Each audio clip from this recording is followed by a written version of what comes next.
Irmãos, abramos as nossas Bíblias em Atos dos Apóstolos, capítulo 12.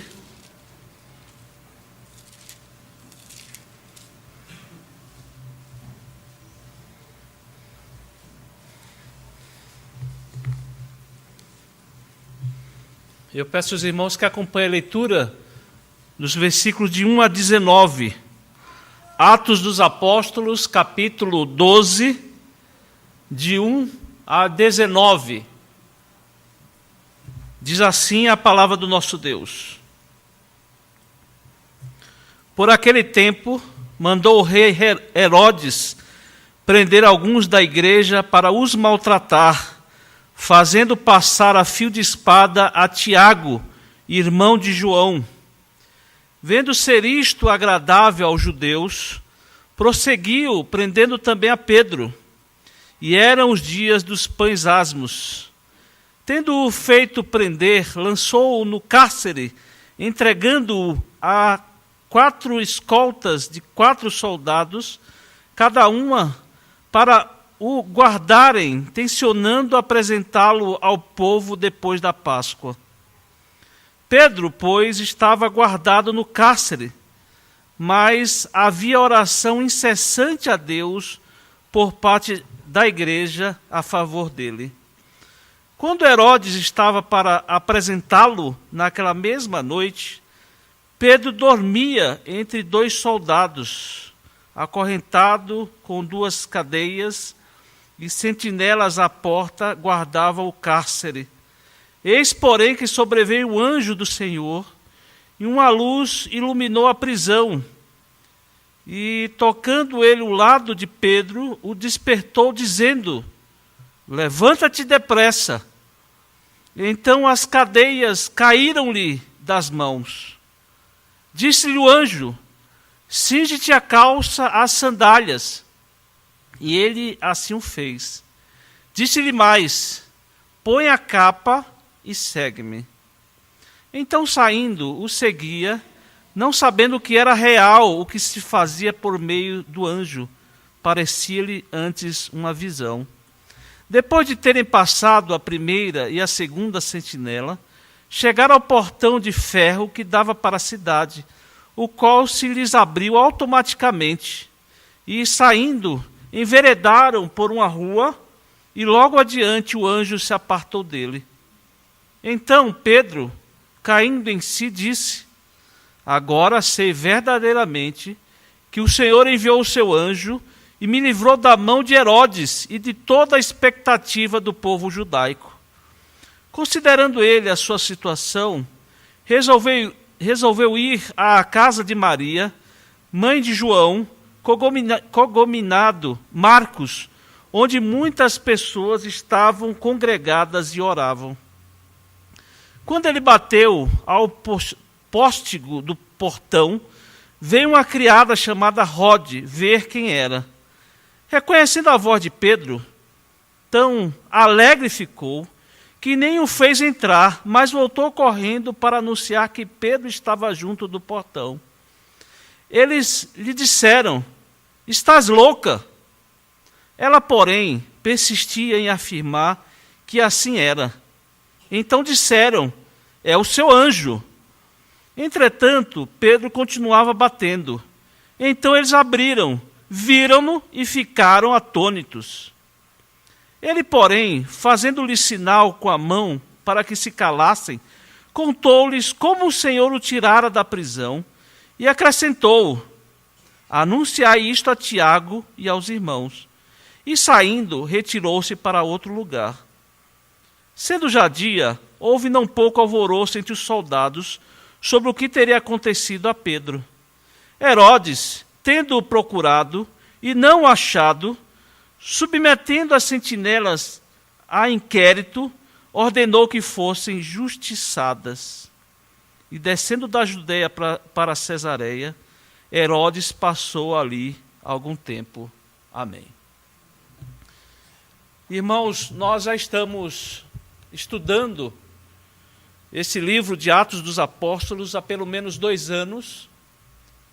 Esse livro maravilhoso, esse livro que não há nenhum livro nenhum romance, nenhum livro de história tão glorioso como esse livro de Atos dos Apóstolos. E nós temos visto aqui como a igreja de Cristo avançou naqueles anos, na dispensação da graça, avançando de maneira inexorável, como Cristo mesmo disse que as portas do inferno não prevaleceriam contra a igreja de Cristo. E nós vemos aqui, vimos também que o Senhor mesmo anunciou que eles seriam revestidos de poder, o Espírito Santo desceria sobre eles, e eles seriam testemunhas de Cristo, não somente na cidade de Jerusalém, mas na Judéia, Samaria, até os confins da terra.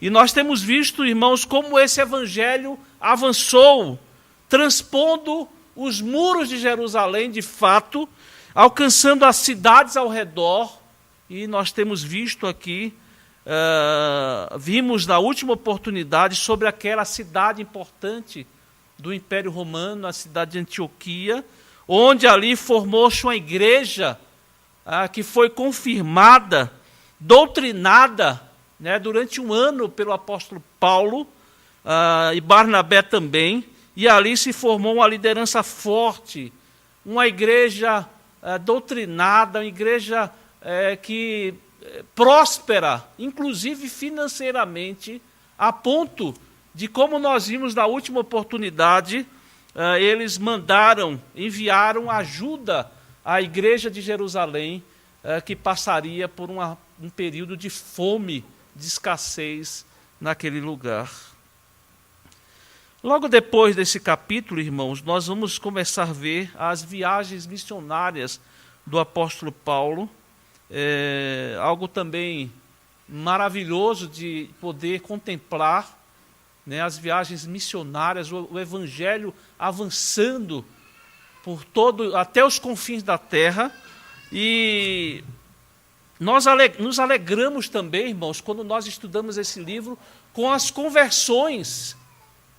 Nós vimos aqui a conversão do apóstolo Paulo, nós vimos aqui, irmãos, a conversão de Cornélio e de toda a sua família, e também na cidade de Antioquia, quando muitos aceitaram a fé, aceitaram a Cristo Jesus, se uniram a Cristo de tal maneira, como eu já disse, que Saulo e Barnabé passaram um ano naquela cidade doutrinando, confirmando, ensinando àquela igreja. Mas, antes de iniciar, irmãos, as viagens missionárias do apóstolo Paulo, Lucas, o escritor desse livro, ele vai registrar aqui mais uma onda de perseguição sobre a igreja. Os irmãos lembram que houve aquela primeira onda de perseguição, quando Estevão foi apedrejado, foi morto, e a partir então daí os crentes fugiram de Jerusalém. A palavra de Deus registra que somente os apóstolos ficaram em Jerusalém, naquele quartel-general da igreja, e os crentes fugiram para outras cidades, e nós vimos que por causa da perseguição, aqueles crentes iam para outras cidades anunciando o evangelho de Cristo. Eles iam falando da grande salvação que receberam de Cristo Jesus.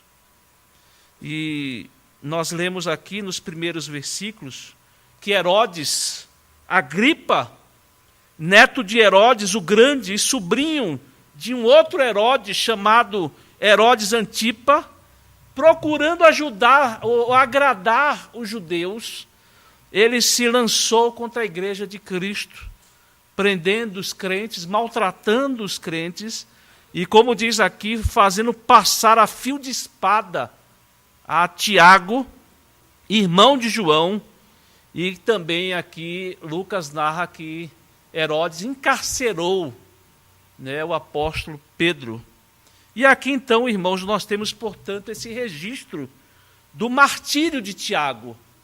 Tiago foi decapitado, né, foi morto a fio de espada, e também a prisão de Pedro, mas também nós temos aqui essa libertação miraculosa de Pedro, né, de forma divina mesmo, e aqui também temos o registro do papel da igreja de Jerusalém. Vejam, irmãos, que dos versículos 1 a 6, nós vemos como ocorreu essa onda de perseguição.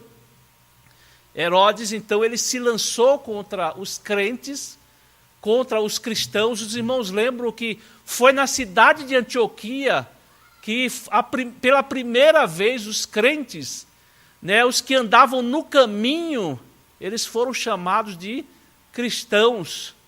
E Herodes, então, se lançou contra os cristãos, e os judeus ficaram felizes com isso.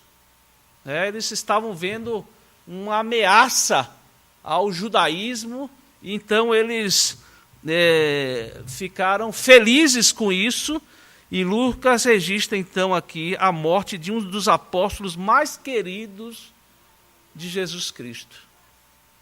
Os irmãos sabem que dentro do colégio apostólico existiam aqueles 3 apóstolos que eram mais chegados a Cristo. Eles estavam sempre com Cristo, estavam ali na transfiguração, naquele momento da transfiguração. Eles estavam com Jesus também no Getsêmani, naquele momento em que Jesus, segundo o próprio Lucas, descreveu que Jesus chorou lágrimas de sangue. Então Jesus tinha aqueles que eram mais queridos, estavam sempre com Jesus, né? E são eles Pedro, Tiago e João. E no caso aqui, Tiago foi decapitado, foi morto a fio de espada. Esse ser morto, decapitado, irmãos, não era uma pena judaica, e sim era uma pena do Império Romano, né? Eles tinham essa pena. Embora nós não saibamos as razões, o fato aqui é mencionado que Herodes, então, manda matar Tiago, e agradando os judeus, né? Ele viu, com a morte de Tiago, ele viu que os judeus ficaram felizes, e aí então, depois mandou prender Pedro, com essa mesma expectativa, irmãos, de matar a Pedro. Mas quando, como é registrado aqui, era a época dos pães asmos, ou seja, era a época da Páscoa, e não se costumava condenar ninguém nessa época da Páscoa, e como Jerusalém se enchia, né? Jerusalém, toda aquela região se enchia de judeus que para ali se encaminhavam. Herodes, então, ele permaneceu Pedro acorrentado, preso, até que passasse aquele período e ele pudesse, então, condenar o apóstolo Pedro. No versículo 6, irmãos, tratando ainda da prisão de Pedro, nós vemos informações aqui importantes, porque nós vemos aqui aquele cuidado tremendo na prisão de Pedro, para que ele não fosse morto. E se os irmãos lembram também, da última vez que ele foi preso, ele também foi solto, né? Pelo aquele colegiado, né, de liderança judaica. Mas aqui nós vemos, 4 escoltas de 4 homens guardavam Pedro, né? Aquele revezamento de 3 em 3 horas, aqueles homens ficavam ali acorrentados, né? Toda aquela montagem de uma segurança para que os prisioneiros não fossem soltos, pudessem escapar. E o texto diz aqui, irmãos, que era a noite anterior quando Pedro seria entregue à morte. Pedro sabia disso, irmãos. Pedro sabia disso. Os judeus estavam se agradando com aquilo, né? Herodes, então, para fazer agradar os judeus, ele continuou fazendo isso, e havia, então, pouquíssimas esperanças que Pedro pudesse escapar da morte.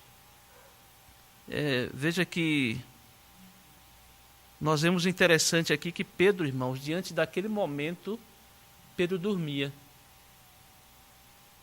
Pedro sabendo que ia ser morto, né, Pedro sabendo que ia ser condenado, ele estava dormindo. Vejam aí, olha, quando Herodes estava para apresentá-lo, ou seja, para matá-lo mesmo, né? Pedro dormia entre dois soldados, né? Ele mostrava ali a sua confiança em Deus. Sabendo que tanto a sua vida, irmãos, quanto a sua morte é para a glória de Deus. Da mesma forma que foi para Tiago. Tiago ali juntamente com Estevão, mártires do cristianismo que sabiam que tanto a vida, tanto na vida como na morte, Deus deve ser glorificado na nossa vida. Veja, irmãos, também,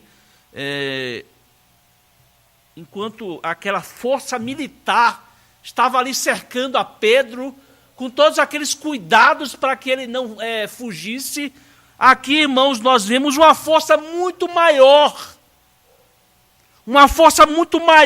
mais poderosa, estava em ação naquele momento. Vejam aí, irmãos, no versículo 5. Pedro, pois, estava guardado no cárcere, mas havia oração incessante a Deus por parte da igreja a favor dele. Uma força muito mais poderosa, irmãos, estava ali em ação, né, naquele momento difícil da igreja de Cristo, onde passava por uma perseguição. A igreja, irmãos, incessante, fervorosamente na comunhão dos santos, intercedendo por um objetivo específico, que Pedro fosse libertado. Vejam que Pedro, como eu disse, estava confiando em Cristo, confiando em Deus. Vejam no versículo 7, Lucas aqui começa a registrar a libertação de Pedro. Como de forma milagrosa Pedro é libertado. Enquanto Pedro dormia, o anjo de Deus apareceu na cela com grande luz. Mesmo assim, Pedro continuava dormindo, irmãos. Foi preciso ali cutucar a Pedro, mexer com ele ali, para que ele pudesse levantar, pudesse acordar.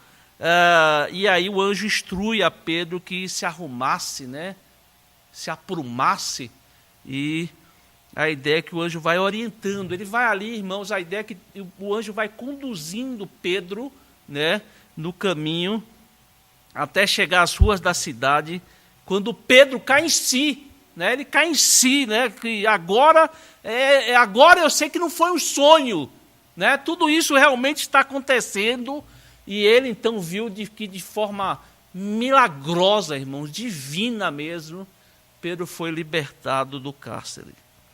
Tudo aqui, irmãos, foi narrado com essa ideia de mostrar que Pedro estava muito bem guardado. Pedro dormia, mostrando que sua vida estava bem guardada, por uma força muito mais poderosa, Deus estava guardando a sua vida, mesmo que fosse para morrer em nome de Cristo, mas de uma forma miraculosa, Pedro é libertado do cárcere por um mensageiro de Deus, uma intervenção divina. Na parte final desse relato, irmãos, nós encontramos a reação da igreja diante da libertação de Pedro, Lucas registra que esses acontecimentos, ele registra aqui, irmãos, de uma forma meio irônica, todos esses momentos. Atentem para aí, Pedro vai à casa de Maria, mãe de João Marcos, que vai ser introduzido depois, naquela primeira viagem missionária do apóstolo Paulo. Pedro vai se encontrar com os irmãos na casa desta mulher, essa mulher era proprietária, e era um cenáculo, uma casa grande, muitos dizem que foi naquele mesmo lugar onde Jesus participou com os seus discípulos da última Páscoa e introduziu ali, né, a Santa Ceia para a Igreja de Cristo, onde também houve o derramamento do Espírito Santo, né, narrado lá em Atos, no capítulo 2. O certo, irmãos, é que a igreja se reunia naquele lugar e Pedro sabendo que a igreja estaria reunida naquele lugar, ele se dirige para lá e diz o texto que ele, chegando lá, bateu na porta e foi atendido, né, por uma das serventes cujo nome é registrado aqui, né, como Rode, né, para a honra dessa mulher, a mulher que foi registrada aqui na Bíblia, o seu nome, né, para a honra dela, pois nós não vamos ver o nome dela no Novo Testamento, em nenhuma citação, mas ao ouvir a voz de Pedro, ficou tão feliz, irmãos. Ela ficou tão feliz que saiu correndo, deixou Pedro de fora e saiu correndo, né, para se ajuntar à igreja, e ela dá notícia a todos. E a reação da igreja, irmãos, a reação da igreja foi de incredulidade. A igreja estava orando para isso. A igreja estava orando especificamente com esse objetivo, irmãos. Mas na hora que Pedro chegou lá, a reação da igreja foi de incredulidade. Foram até indelicados com Rode, né? Você está louca, menina? Que história é essa? Foram indelicados com Rode e, mesmo reunidos, irmãos, com esse objetivo, motivo específico, eles oravam fervorosamente. É isso que a Bíblia diz. Eles não acreditaram. Vejam no versículo 15, irmãos, né, que eles disseram até que era um anjo. Eles disseram: estás louca? Ela, porém, persistia em afirmar que assim era. Então disseram: olha, não é Pedro, não, é um anjo.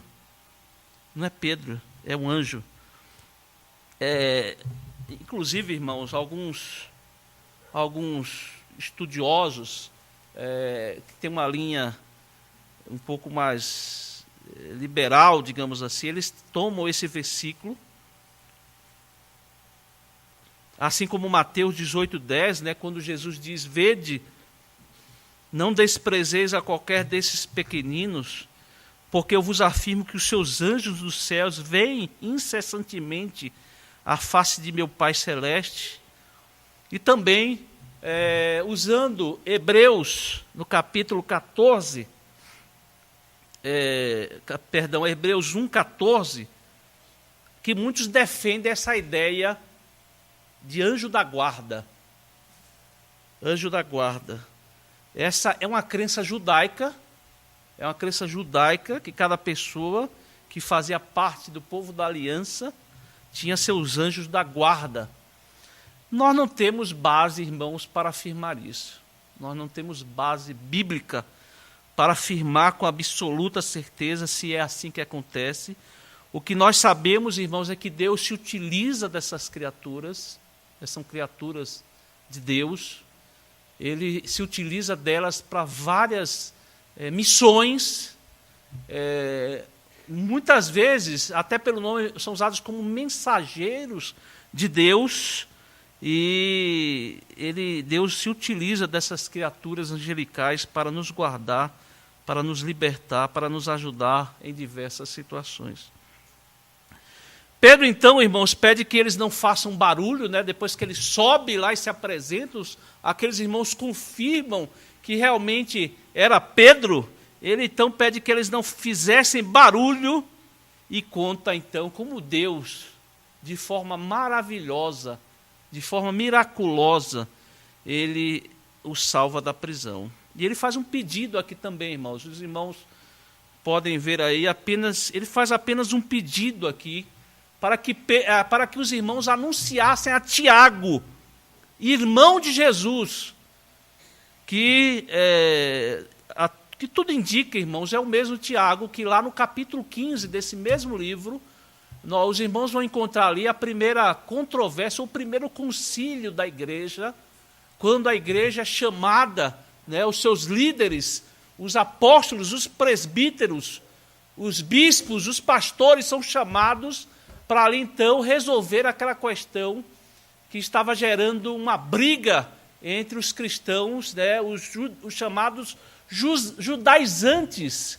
Né, os judaizantes queriam afirmar que os irmãos, para serem salvos, não bastava crer em Jesus, era preciso também que eles observassem a lei de Moisés. Foi quando Paulo se levantou, né, e foi contra essa ideia de que temos como um dos pilares da nossa doutrina que a salvação é pela graça. Né? E aí, então, há aquela resolução do concílio, o primeiro concílio da igreja, quando eles afirmam que não era necessário pôr esse peso sobre os cristãos, mas também que eles não se mantivessem como estavam, né? Naquela vida de festas cerimoniais e tudo mais, mas que fosse uma vida exemplar, de crentes exemplares, de homens, mulheres exemplares na sociedade onde eles viviam. Então Tiago, né, a quem Pedro se refere para que ele fosse avisado, parece, irmãos, ao contrário do pensamento da igreja de Roma, Tiago era o líder, o grande líder ali, que os irmãos vão encontrar em Atos 15. Era aquele homem que parecia liderar aqueles irmãos, toda aquela igreja a partir das suas palavras sábias que os irmãos poderão constatar no capítulo 15.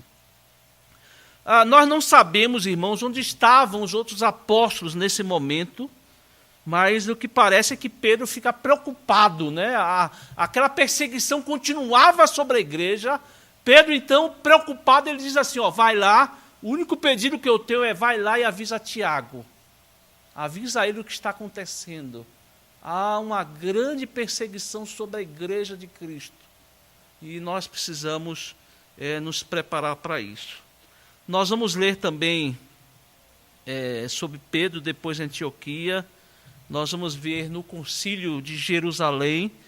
E depois nós vamos ver Pedro saindo de cena nesse livro. Como eu disse, irmãos, esse livro maravilhoso, histórico, onde relata, e aí nós vamos ver entrar um novo, ou de forma mais destacada, nós vamos ver o ministério do apóstolo Paulo e as suas viagens missionárias, né? Mas vejam aqui, irmãos, depois então que Pedro vai naquele cenáculo, amanhece, e aí nós vemos esse vexame no sistema carcerário romano e judaico. Né? Pedro havia sido libertado, Pedro não estava lá, e de acordo com as leis, né, os guardas, os carcereiros, que não guardassem devidamente, corretamente, os seus prisioneiros, eles seriam executados com a pena que caberia ao prisioneiro. Agripa, então, Herodes Agripa, chama os guardas, inquiriu aqueles homens e aí mandou fazer justiça. Né? Mandou que aqueles guardas fossem punidos por causa da libertação do apóstolo Pedro. Então Agripa desceu para Cesareia, como nós vemos aqui descrito, e passou um tempo ali introduzindo aquilo que nós vamos estudar posteriormente a partir do versículo 20. Irmãos, diante dessa narrativa, né, desse livro, repito, maravilhoso, histórico de Atos dos Apóstolos, o livro escrito pelo Espírito Santo, irmãos, nós, a partir dessa narrativa, queremos trazer algumas lições para as nossas vidas, irmãos. Algumas lições, porque quando, lá no capítulo 1, irmãos, diz que a igreja receberia poder ao descer sobre ela o Espírito Santo, e a igreja seria testemunha de Cristo, não somente naquelas cidades, mas até os confins da terra. Irmãos, essa promessa é para a sua igreja, é uma promessa de capacitação. A igreja hoje ela é capacitada pelo Espírito Santo, irmãos. Ela continua sendo capacitada pelo Espírito Santo de Deus. Isso não é uma coisa que passou, irmãos. Essa promessa de Jesus Cristo à sua igreja, ela não cessou. Ela continua vigorando. A igreja, ela continua de forma inexorável, arrebentando as portas do inferno, irmãos. É isso que nós vemos. O Evangelho continua avançando. Pessoas sendo capacitadas. E o Evangelho continua avançando. Né? As trevas, elas vão se dirimindo. As trevas, elas vão sendo cobertas pela luz. Porque a igreja faz esse papel, irmãos, de avançar, anunciando o Evangelho de Cristo Jesus. A primeira lição, irmãos, que é algo precioso na nossa doutrina, é a soberania de Deus, irmãos, a obra da providência de Deus. Vejam que Tiago, João, Pedro, todos os apóstolos, eles eram queridos de Jesus. Eles eram aqueles que, como eu disse, eram mais chegados a Jesus, tinham uma intimidade maior com Jesus, mas vejam que, soberanamente, Deus livra Pedro, mas ele permite que Tiago fosse morto. E nós vemos, irmãos, que certamente a igreja também orava fervorosamente pelo livramento de Tiago, mas foi a vontade de Deus que isso acontecesse, irmãos.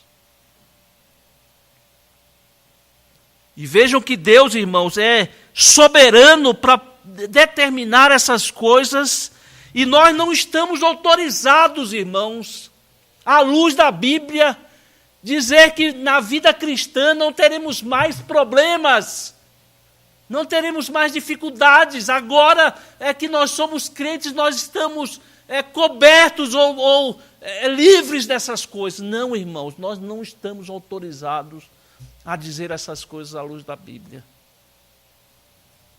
Deus é soberano e é Ele que determina todas as coisas. E nesta vida, irmãos, nós vamos passar por dificuldades. Nós vamos passar por situações terríveis até. Mas tudo isso, irmãos, é para a glória de Deus. Porque se for assim, se assim acontecer, é porque é vontade de Deus para a sua igreja. É vontade de Deus para os seus filhos. E Deus, Ele é glorificado também, irmãos, nessas situações difíceis. Veja que a Bíblia nos mostra que nem sempre, irmãos, o nome de Deus, Ele é glorificado na vida. Ele é glorificado na abundância. Ele é glorificado na prosperidade ou na felicidade dos crentes. O nome de Deus, muitas vezes, irmãos, é glorificado na morte dos irmãos. Que o nome de Deus é glorificado muitas vezes em situações difíceis, em doenças terríveis. Mas o nome de Deus está sendo glorificado nessa situação. Veja que nós temos visto aqui nesse livro, irmãos, Estevão morreu apedrejado, perseguido brutalmente, apedrejado, mas aí nós vemos a igreja crescendo a partir daí, a igreja fugindo da perseguição, mas eles não iam fugindo para tirar férias em qualquer praia ou litoral da região. Eles iam fugindo falando de Cristo, falando da salvação em Cristo Jesus, falando da nova vida que eles receberam por causa de Cristo Jesus. A igreja, irmãos, cresceu, teve um impulso tremendo. E agora, irmãos, nós vemos aqui Tiago morto, Pedro preso, e a igreja novamente, irmãos, tem esse impulso maravilhoso, esse impulso tremendo. E aí nós vemos também as portas do inferno não resistindo contra o crescimento do povo de Deus. As nossas vidas, irmãos, estão nas mãos de Deus. As nossas vidas estão nas mãos de Deus, seja para a vida, seja para a morte. E cabe a nós nos submetermos à vontade de Deus. Nós não temos, como eu disse, irmãos, autorização bíblica para sermos românticos. Para dizer que passaremos por essa vida sem sofrer, sem termos problemas. Nós sabemos da grande frase, né, bem conhecida: o sangue dos mártires foi a semente da igreja. O sangue dos mártires, aqueles que morreram em nome de Cristo Jesus, por amor a Cristo Jesus, eles deram a sua vida para a glória de Cristo e para o bem da igreja de Cristo Jesus. Irmãos, pela graça de Deus, nós vivemos num país onde não acontecem esse tipo de coisa. Nós não vemos crentes perseguidos diretamente, né, pelo menos no Ocidente. Talvez até, irmãos, por isso sejamos muito frios, despreocupados, sem nos comprometermos efetivamente com o reino de Deus, de não trabalharmos como nós deveríamos para o avanço desse evangelho, irmãos. Deus determinou que assim fosse. O evangelho, ele avança, ele usando a nós como instrumentos, irmãos. Nós somos os instrumentos que falam do evangelho, que anunciam as boas novas do evangelho. E é dessa forma que Deus estabeleceu para que a igreja crescesse. E muitas vezes, irmãos, talvez por causa disso, por causa dessa tranquilidade que nós vivemos nesse nosso país, nós sejamos tão frios, tão despreocupados com aqueles que estão caminhando para o inferno, que estão perdidos, desesperançosos, sem ter a Cristo Jesus. Outra coisa que nós temos como lição aqui, irmãos, é a libertação. Como Deus liberta da forma dele, né? Nós vemos na palavra de Deus aqui, Deus libertando, parece que naquele último momento, né, irmãos? Na hora que parece que as pessoas estão esmorecendo mesmo, não estão aguentando mais. Aí Deus vem, de forma graciosa ou não, né, libertar ou salvar aquela pessoa de algum problema, a ponto de testar a nossa fé mesmo, né, de nós perseverarmos, irmãos, até a ponto mesmo de nós não aguentarmos mais. E muitas vezes é isso que Deus faz na nossa vida, para nos testar mesmo, para ver o quanto nós somos fiéis a Deus, quanto nós aguentamos, irmãos, firmes, sem soltar a guarda mesmo, firmes na caminhada com Cristo Jesus. Veja que há vários exemplos no Antigo Testamento, no Novo, né? Os irmãos lembram do povo de Israel, quando chega ali diante do mar, né? De um lado montanha, de um lado montanhas, do outro lado montanhas, e atrás aquele exército egípcio, e o povo está ali, sem saída. Desesperado o povo estava, irmãos. E de repente Deus abre o mar, da forma dele, miraculosamente, para salvar o seu povo. Os irmãos vão ver também os perigos que Paulo, o apóstolo Paulo, nesse mesmo livro, ele se livra nas viagens missionárias. E Deus, Ele faz isso muitas vezes, irmãos, espera o máximo mesmo. Nos testa ao máximo para ver se realmente nós estamos firmes, com as nossas convicções firmadas, irmãos, com as nossas convicções firmadas na palavra eterna de Cristo Jesus. Outra lição para a nossa vida, irmãos, é o exemplo de oração. O exemplo de oração, como deve ser as nossas orações. Veja que a igreja estava ali orando de forma incessante. A soberania de Deus, irmãos, jamais diminui a nossa responsabilidade, irmãos. Por sermos presbiterianos, não nos acomodemos nas orações, irmãos. Há essa nossa responsabilidade de nós orarmos incessantemente, de nós colocarmos as nossas orações e súplicas diante do nosso Deus. Aquele que predestina o fim, irmãos, Ele predestina também os meios. Ele predestina também os meios. E aquele que predestinou a libertação de Pedro, Ele predestinou aquilo que aconteceria como resposta à igreja que estava ali em oração. E aqui nós encontramos a igreja orando. E nós podemos observar, porque passamos muitas vezes, como eu disse, por sofrimentos, dificuldades, que parecem não ter fim mesmo, e muitas vezes nós não sabemos o propósito dessas dificuldades, dessas enfermidades, desses momentos difíceis, mas cabe a nós, irmãos, orar. Cabe a nós orarmos incessantemente, e sabendo que a resposta positiva ou negativa sempre é a melhor para a nossa vida. E veja algumas lições sobre a oração.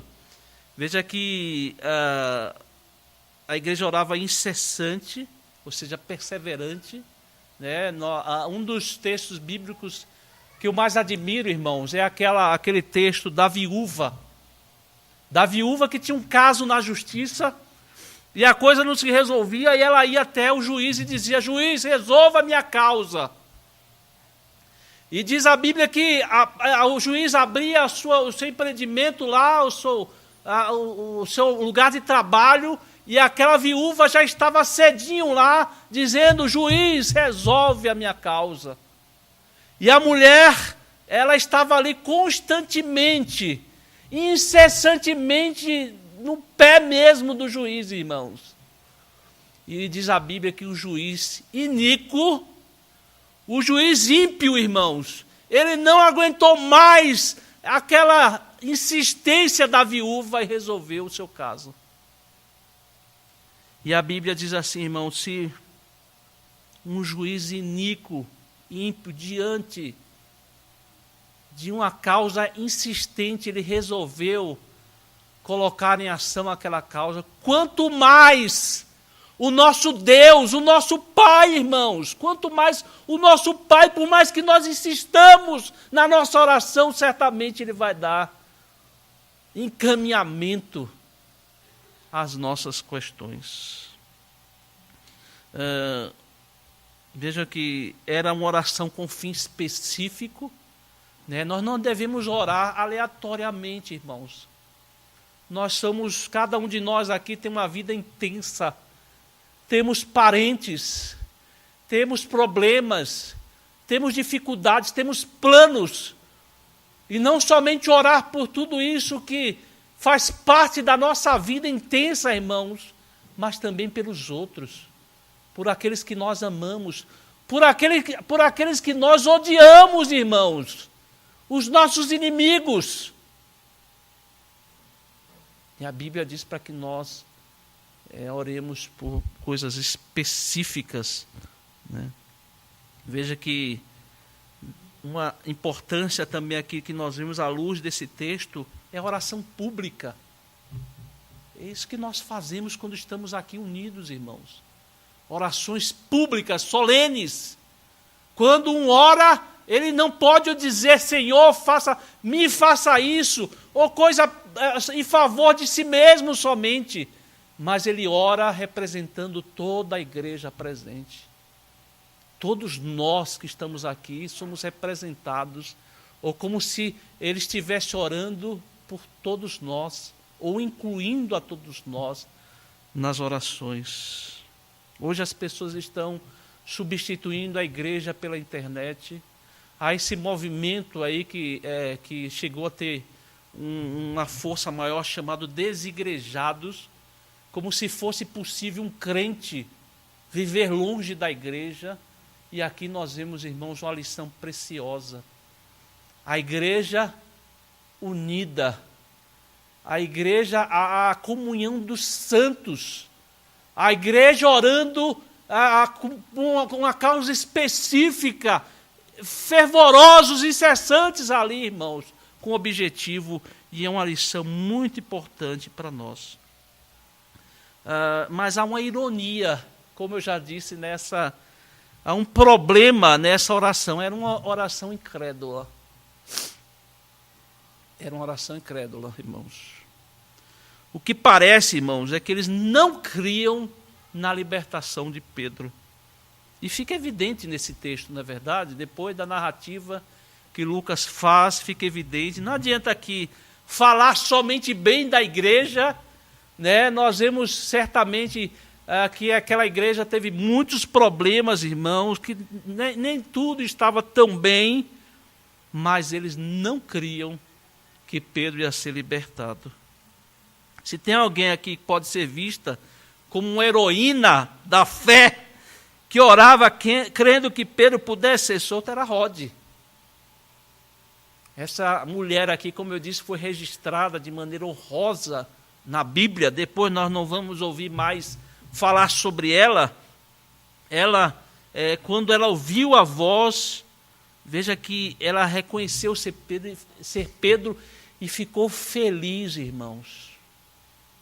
Ela viu ali as orações sendo atendidas, né? A concretização de um pedido a Deus, de uma oração feita a Deus. E ela ficou tão feliz, irmãos, que saiu correndo para avisar os outros. E o que é que eles disseram? Você está louca, mulher. Você está louca. Isso também é uma lição para nós, irmãos. Isso também é uma lição para nós, porque Deus é tão bom, irmãos. Deus é tão bom, que até as nossas orações incrédulas, Ele responde. Veja, nós vemos claramente isso aqui no texto, essa lição, porque nesse estado de pecado, irmãos, que nós vivemos ainda, o nosso coração com esses traços ainda do velho homem, certamente nenhum de nós, irmãos, vai conseguir agradar a Deus nem nas orações.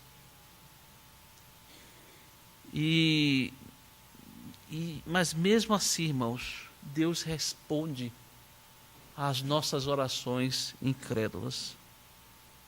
E o exemplo disso, sabe qual é, irmãos?